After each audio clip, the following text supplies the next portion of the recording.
Assalamualaikum guys, welcome to my page Noahila Lifestyle. As guy নগলগে চিংড়ির মালাইকারি recipe share করব। তো চলেন রেসিপি ফিরে যাই। ফার্স্টে তেল কড়াইয়ের মধ্যে তেল দি চিংড়ি মাছগুলো ভালো করে লাল লাল করে ভাজি করে এলাম।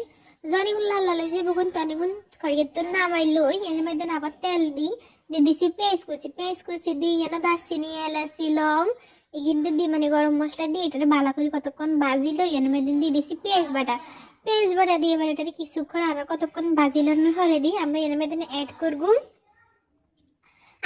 আদা বাটা দিই এবার এটা আর কিছুক্ষণ কষাইলানোর পরে দিয়ে এনে দিয়ে দিছি রসুন বাটা দিয়ে এটা আরো কিছুক্ষণ কষাইলই আমরা এনে দিয়ে দিই মরিচের গুঁড়া দিয়ে দিই হলুদের গুঁড়া দিয়ে হালকা একটু পানি দিয়ে এটা কিছুক্ষণ কষাই দিয়ে এনে দিয়ে দিছি মশলার গুঁড়া হালকা করি মশলার গুঁড়া দেন পরে দিয়ে এটা আরো কিছুক্ষণ কষাই জন তেল উঠিয়ে পানি শুকাই তো এর মধ্যে দিয়ে দিছি টক দই দেন পরে দিয়ে এটা আরো কিছুক্ষণ কষাই এর মধ্যে নারকেলের দুধ অ্যাড করি এটা যখন শুকিয়েছে তখন এর মধ্যে দিয়ে দিছি বাজি রাইনা চিংড়ি মাছ এগুন দিয়ে কিছুক্ষণ কষাই আবার এর মধ্যে আমরা দিয়ে দিম নারকেলের দুধ ইগিন দিয়ে এটা বালা করি কষাই রান্না করি যখন শুকিয়ে বুঝল তখন এই যে আঙ্গুম মজাদার চিংড়ির মালাইকারি। তো এরকম সুন্দর রেসিপি হাইতে আঙ্গো চ্যানেল লাইক শেয়ার ফলো করে দিবেন। আল্লাহ হাফেজ।